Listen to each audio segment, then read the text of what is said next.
प्रिय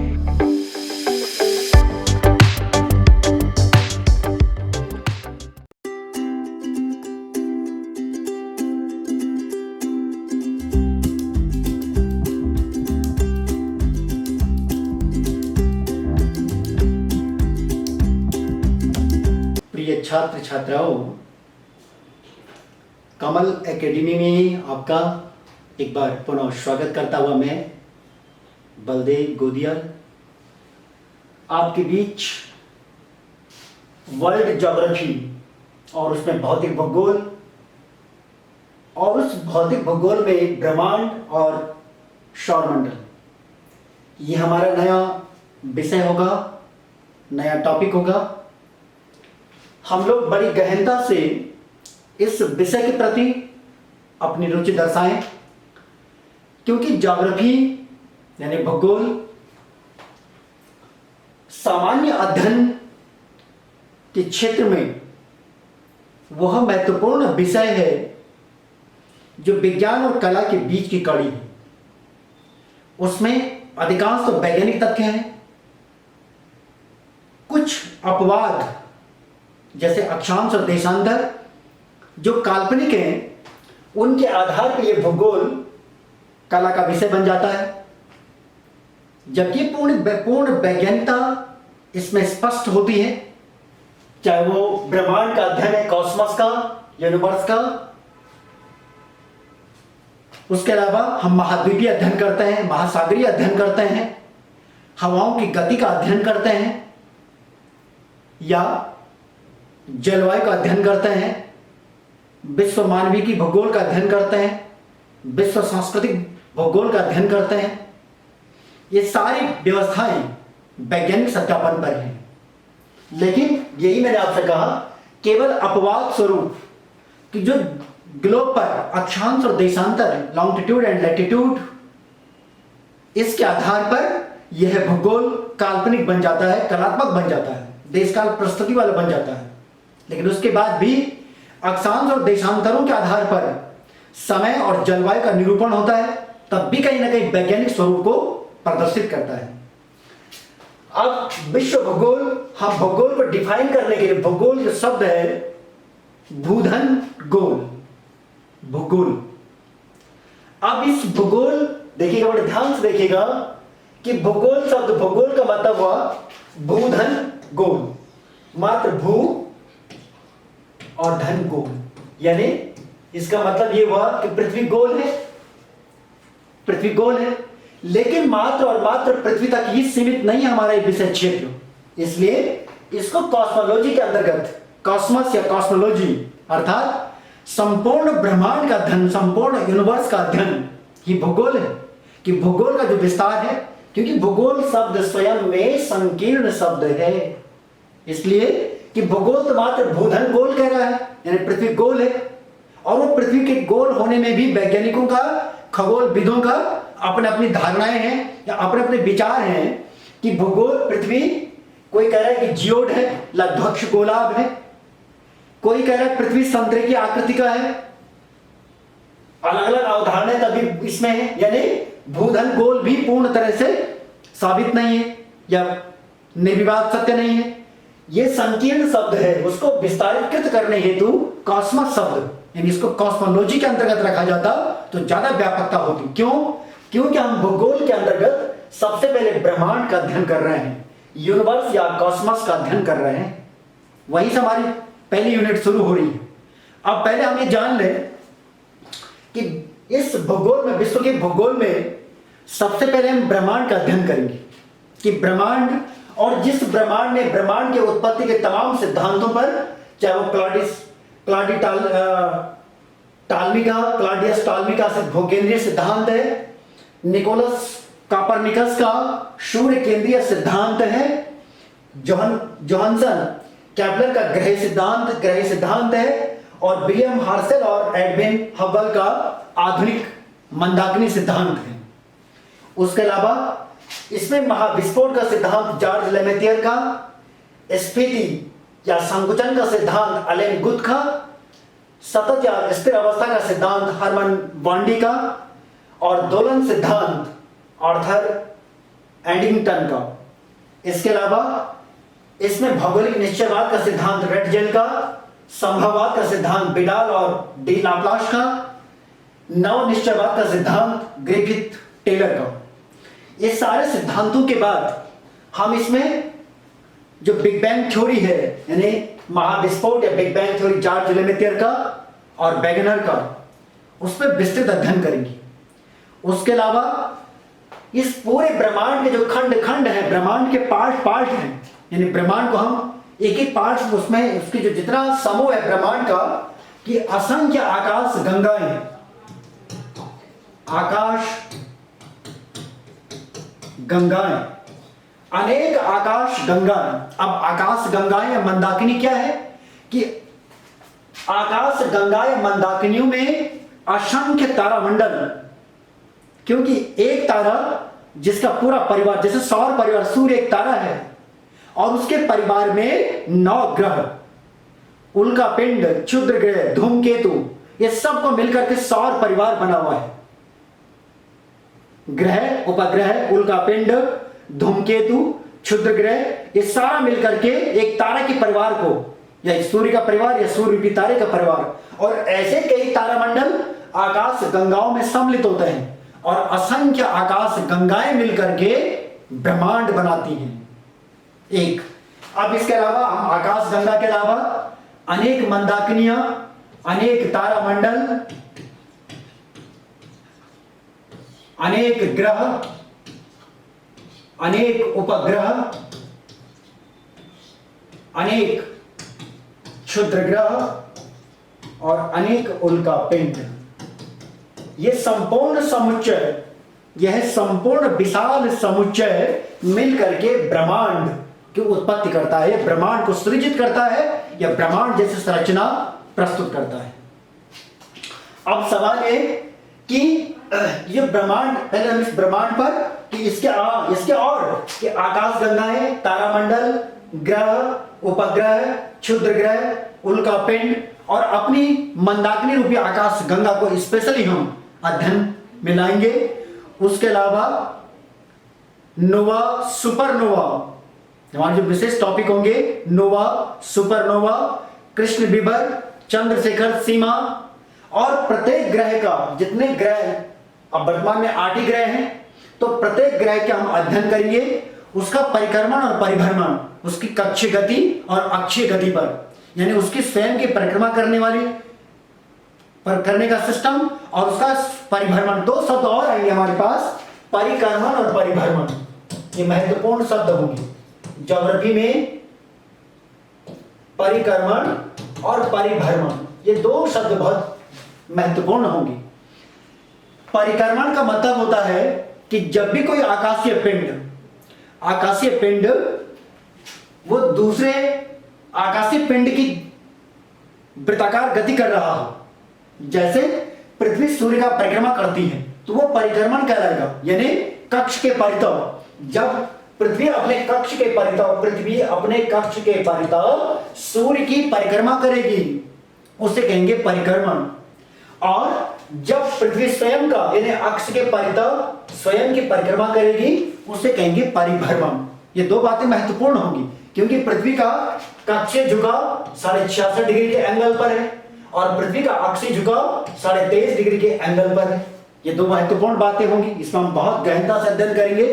तो उसका कक्षीय झुकाव प्रत्येक ग्रह का, प्रत्येक आकाशीय पिंड, क्योंकि जितने आकाशीय पिंड होंगे वो सारे आकाशीय पिंड वृत्ताकार पथ पर परिक्रमण और परिभ्रमण करते हैं, कक्षीय गति से और अक्षीय गति से। अक्षीय गति भी होगी और कक्षीय गति भी होगी, और उसके आधार पर वो परिक्रमण और परिभ्रमण करते हैं। क्यों करते हैं? यदि ऐसा सवाल आज आपसे, देखिएगा, भूगोल विषय प्रारंभिक परीक्षाओं में सिविल सेवाओं की, मुख्य परीक्षाओं में सिविल सेवाओं की, और साक्षात्कार में सिविल सेवाओं की, पीसीएस के और आईएएस के साक्षात्कार में भी इस ज्योग्राफी का महत्वपूर्ण रोल होता है, महत्वपूर्ण भूमिका होती है। अधिकांश तो हमने देखा है कि साइंस के स्टूडेंट भी और आर्ट्स के स्टूडेंट भी ज्योग्राफी विषय को चॉइस के रूप में लेते हैं, और बहुत ही इंटरेस्टिंग सब्जेक्ट है। जैसे जैसे हम आगे बढ़ेंगे, जैसे जैसे हम सारी इससे निकल करके, ये पूरे ब्रह्मांड वाले टॉपिक से बाहर निकल करके जब हम अगले उसमें प्रवेश करेंगे तो पृथ्वी की आंतरिक संरचना और पृथ्वी की बाह्य संरचना, ये भी हमारे इंडेक्स में होगा, बहुत इंपॉर्टेंट, कि पृथ्वी की आंतरिक संरचना और पृथ्वी की बाह्य संरचना, उसको भी हम गहनता से अध्ययन करेंगे। उसके अलावा अक्षांश और देशांतर पर, कि अक्षांश रेखाओं की भूमिका, अक्षांश रेखाएं जो समय का निर्धारण करने में, और अक्षांश रेखाएं जो जलवायु का निर्धारण करने में, किसी भौगोलिक स्थान का जलवायु निर्धारित करने में अक्षांश की भूमिका होती है, और किसी भौगोलिक स्थान के समय को निर्धारित करने में देशांतर की भूमिका होती है। तो अक्षांश और देशांतर की एक विशिष्ट भूमिका, उस पर हम गहनता से अध्ययन करेंगे।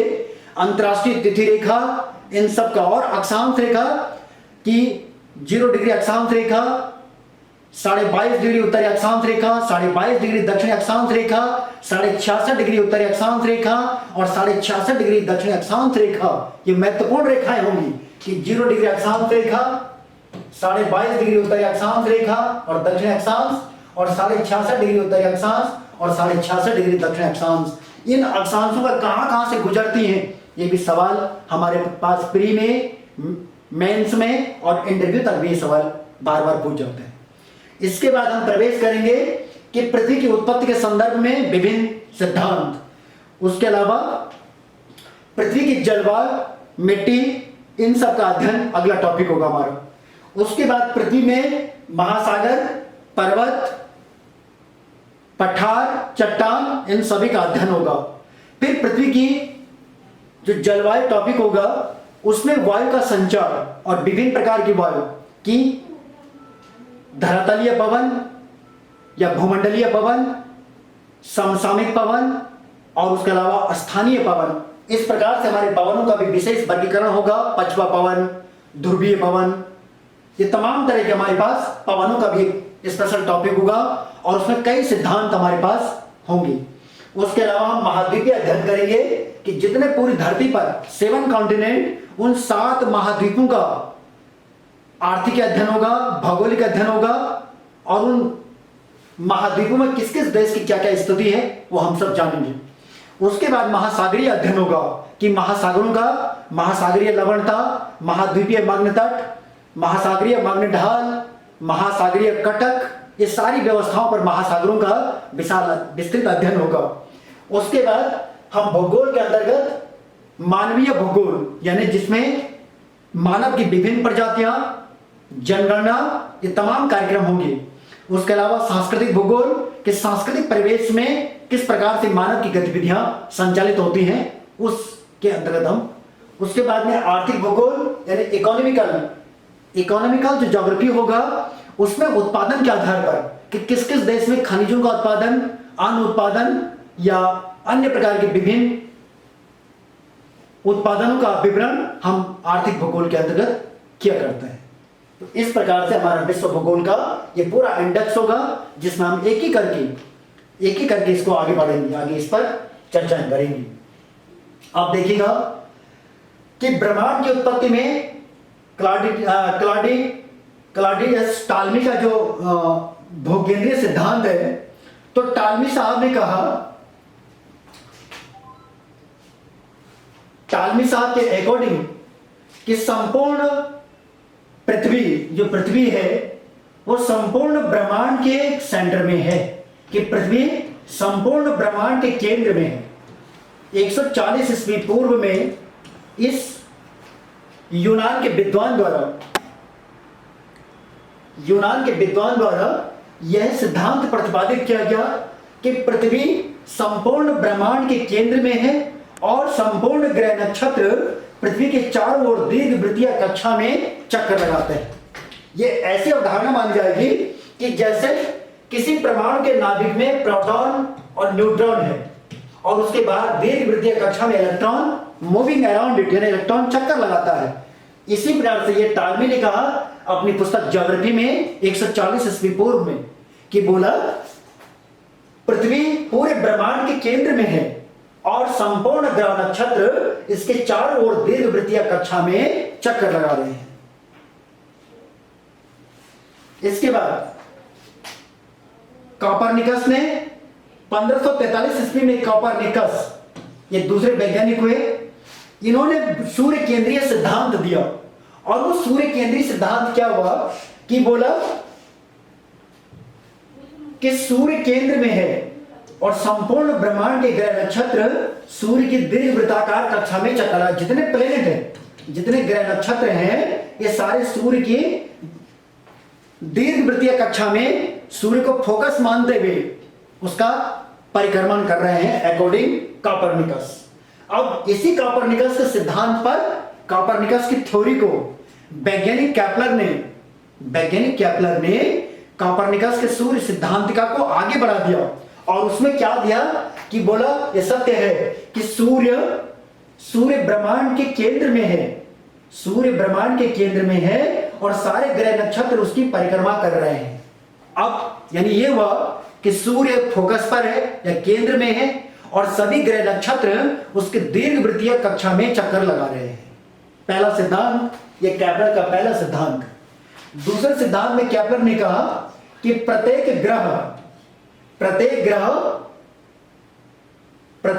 का सूर्य से मिलाने वाली दूरी, यानी ग्रह और सूर्य, प्रत्येक ग्रह का सूर्य से मिलाने वाली दूरी, यानी चाहे मरकरी है, चाहे वीनस है, चाहे अर्थ है, जितने भी प्लेनेट होंगे ये सारे सूर्य से प्रत्येक ग्रह को मिलाने वाली दूरी उसके त्रिघात के बराबर होगी। यानी प्रत्येक ग्रह का परिक्रमण काल का वर्ग, यानी t² बराबर kr3।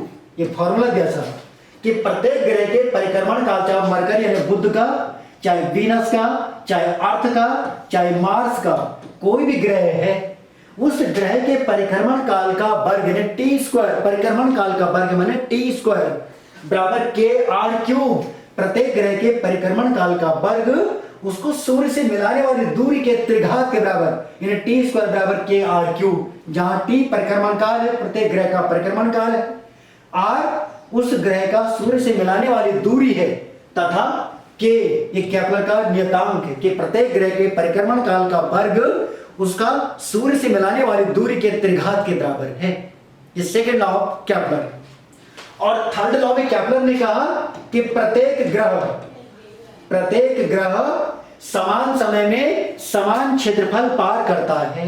ये केपलर साहब ने कोपरनिकस के सूर्य सिद्धांतिका को बल देते हुए 3 सिद्धांत दिए। एक बार फिर ध्यान दीजिएगा।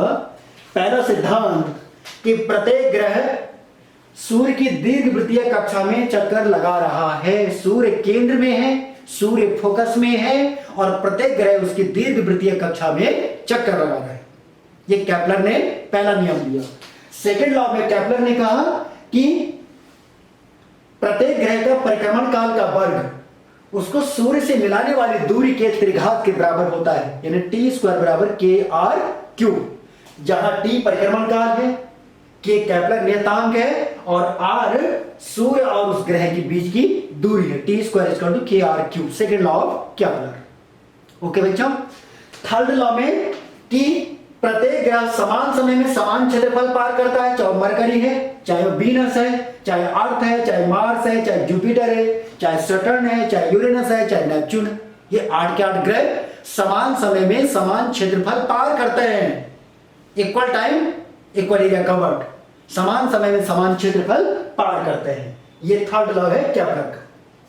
इसके बाद विलियम हर्शल और एडविन हबल, हर्शल साहब है ब्रिटेन के और एडविन हबल ये 1925 में अमेरिका के खगोल शास्त्री, जिन्होंने आधुनिक परिकल्पना इस बात पर दी कि ये पूरी जो सौर परिवार है, पूरी जो हमारे मंदाकिनी रूपी आकाश गंगा है, उसके सिद्धांत को इस प्रकार से प्रतिपादित किया कि जिस प्रकार सर्पिली कार्य बोला, पूरी ये सर्पिली कार्य, यानी जिस प्रकार सर्प का हेड एंड टेल, एक तरफ उसके सिर और एक तरफ उसकी पूंछ, तो जिस प्रकार सांप का सर्पिलाकार है कि इसकी 2 भुजाएं हैं, पूरे आकाश गंगा, मंदाकिनी रूपी आकाश गंगा यानी हमारे सौर परिवार का ये 2 भुजाएं हैं और ये 2 भुजाओं में एक पर यदि सूर्य है तो दूसरी भुजा पर प्लेनेट है। ये बात खगोल शास्त्री हर्शल ने और खगोल शास्त्री एडविन हब्बल ने इस सिद्धांत को प्रतिपादित किया। इस सिद्धांत के मुताबिक अभी भी ये कहा जाता है कि सूर्य अब भी फोकस पर है, यानी सूर्य के परितः ही जो रोटेशन हो रहा है, परिक्रमण हो रहा है प्रत्येक ग्रह का, वो सूर्य को फोकस मानते ही हो रहा है, यानी सूर्य की ही परिक्रमा हो रही है। और सूर्य की परिक्रमा करने का जो टारगेट है, लक्ष्य है, वो ये कि सूर्य से ऊर्जा प्राप्त करनी है, द सोर्स ऑफ एनर्जी। सूर्य से ऊर्जा प्राप्त करने के लिए प्रत्येक ग्रह नक्षत्र सूर्य की परिक्रमा कर रहा है। और ऊर्जा, विज्ञान की भाषा में ऊर्जा किसी वस्तु में कार्य करने की क्षमता, the capacity of work, that is called energy. किसी वस्तु में कार्य करने की क्षमता ऊर्जा है। इसलिए उस ऊर्जा को प्राप्त करने के लिए प्रत्येक ग्रह सूर्य के चारों ओर दीर्घवृत्तीय कक्षा में चक्कर लगा ही रहा है। ऐसा भले ही नहीं है कि सूर्य केंद्र में है, सूर्य एक छोर पर है और ग्रह नक्षत्र दूसरे छोर पर है, लेकिन सूर्य को ही मानक मानते हुए, सूर्य को ही फोकस मानते हुए परिक्रमण यानी रोटेशन चल रहा है। इस प्रकार से ये ब्रह्मांड में इस प्रकार के सिद्धांत